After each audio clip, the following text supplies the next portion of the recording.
All right, so you guys just got done watching those videos for contrast and contradictions. So we're going to go ahead and take these notes on page 13. Any box will do, so go ahead and just choose one of them. I'm just going to choose this top one here.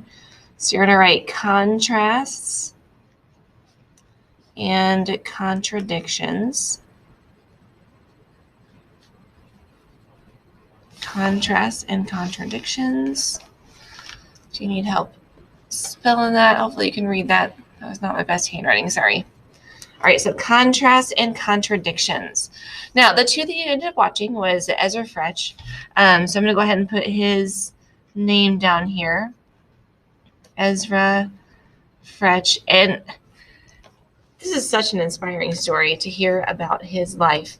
The fact that how he was born with only one finger on his left hand, and then his left leg was not correct. So, like, he ended up getting a prosthetic leg, and so then he had these sports, and like it was very inspiring, but it was also a contrast and contradiction, because when we see or hear something that someone does not have a certain something that we do, that we function with every day, it's kind of contradicting to be like, oh wow, like he's accomplishing so much, and it's just kind of a cool story. So it's more of an inspiration for me, I feel like, but it was a contrast and contradiction, because I was like, wow, what an awesome story for him to be able to do all that. So I'm just going to put down here just so we remember one leg. If you want to put like sports down here because he's into sports, you can do that, because that's going to give you a reminder as to what that contrast and contradiction is like in a nonfiction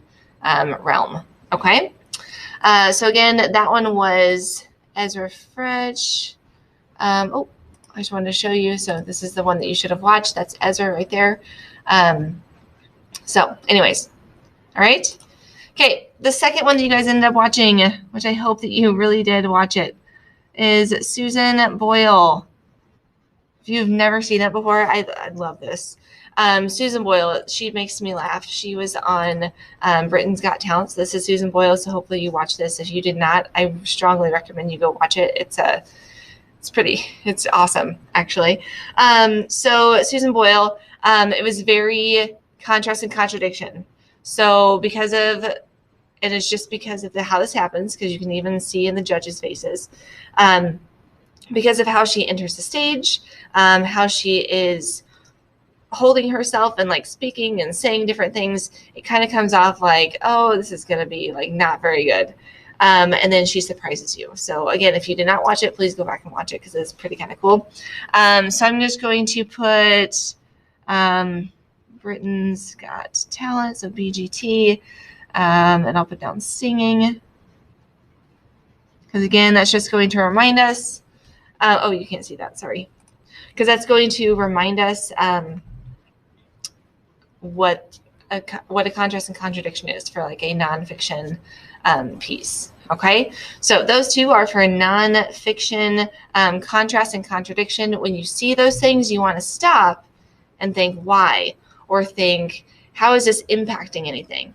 Because I know for myself, when I watched both of these, it made me go, okay, I need to not judge before I get to know or get to see what's going on. And I feel like, especially this one down here, I think the judges also had that realization, because a lot of times in nonfiction, when there's a contrast and contradiction, it helps you as the person viewing it or reading it or watching it, that something changes within you and what you actually think. So kind of cool. All right. The next thing that we're going to end up doing, so I'm going to go back to your, this is what you guys just clicked on to do what I'm doing right now. Here in just a second, you're going to do the exact same thing with this. This is another nonfiction signpost, extreme or absolute language. Excuse me. So again, once I kind of talk about this, you guys are going to watch the 3 videos. Actually, I'm not going to watch all 3 videos. I do want you to watch this, and I think if I'm not, yeah, I'm actually going to go over this one with you right now. All right, so you guys, I want you to watch that introduction video. I am not going to right now, but that is there for you so you can kind of see the difference or what this is. So what you're going to notice is the author is using language that leaves no doubt. It exaggerates and or pushes the limits. And so these buzzwords that you're going to hear, like all, every, never, always, unarguably, biggest, smallest, that kind of thing. And so extreme or absolute language is like there's no doubt in the author's mind that this is the worst thing ever, or this is the best thing ever, or it's the smallest, or it's absolutely perfectly, like all those words, they really kind of put off that this is the truth. This is what is happening. This is horrible. This is, okay? So it's kind of that exaggeration to prove a point. Okay, so when you see this, you want to ask yourself, why does the author use this language? Why say it like that? What is it trying to portray? What is it trying to get the reader to do or to understand? Was this the use of the language innocent, or was it to prove a point? Because sometimes it can be innocent. A lot of the times it is to prove a point, but sometimes it can be innocent in the sense of someone says something and they don't really understand that they're putting off that it is an exaggeration. For the most point, it's going to be to prove that point. Okay. And then it says here, ask yourself this, is the author misleading? It does come off with innocent and kind of to prove a point that it could be misleading information. So if they're saying this is the worst thing ever, kind of goes back to the hyperbole a little bit, that over exaggeration, but it could be misleading in that way. Okay. All right. So here's this like practice here. So we have Muhammad Ali. This, I believe, I am the greatest. The title itself kind of tells you that saying I am the greatest, he thinks he is the greatest. Okay, so, we'll kind of look at the article. I'm not going to read a lot of it to you, but I do want to go ahead and kind of write this down. So on page 13, go ahead and pick a section. It doesn't matter which one. You're going to write extreme or absolute language. Okay. Oh, goodness gracious. All right. The first one that we're going to look at is Muhammad Ali. So Muhammad Ali. If you don't know who he is, he was a boxer. I'm guessing a lot of you have heard of him. But I am going to just go ahead with this. I am the greatest. I guess I probably should have capitalized that, but that's okay. All right. I am the greatest. So we're going to just kind of look at this. These words kind of come across like there's no doubt in his mind that he is the greatest. So again, I'm not going to read all this to you. I'm just going to read a couple of things. Let's see. I remember being the neighborhood marble champion and challenging my neighbor buddies to see who could jump the tallest hedges or run a foot race the length of the block. Of course, I knew when I made the challenge that I would win. I never even thought of losing. So he has this very like, no, this is who I am, and I'm awesome, and I'm going to keep going through. So he has this confidence in himself. And again, if you know who he is, he really is. He was awesome at boxing. So let's see. I never thought of the possibility of failing, only of the fame and glory I was going to get when I won. I could see it. I could almost feel it. When I proclaimed that I was the greatest of all time, I believed in myself, and I still do. So it comes off as that very extreme, absolute language. And going back to what this is saying is, like, yeah, it could be misleading. I don't really know that it is because of what he ended up doing with his life. But I also feel like for him to say things like that, it was for him to prove a point. It was not innocent. It was for him to prove a point, and that, you know what? I have this confidence in myself. I'm awesome at this, and I'm going to show you. Okay? All right. So the second one is the Beijing pollution. Sorry. Actually, I'm going to go ahead and write this down. I will show you in just a second. I just want to make sure I'm spelling it correctly. Beijing pollution. Okay, so I'll show it to you really quickly. I just wrote down Beijing pollution, BEIJING, and then pollution. Okay. All right. So here we go. This is just another one that has kind of some different things here.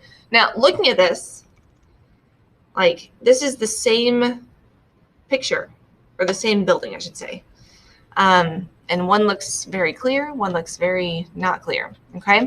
So I'm going to read this little section over here to you so we can kind of see what that extreme or absolute language sounds like. All right. Chinese pollution. As Beijing officials issued a first ever pollution red alert, the extent of the health and environmental emergency is evident in these before and after images of the Chinese capital.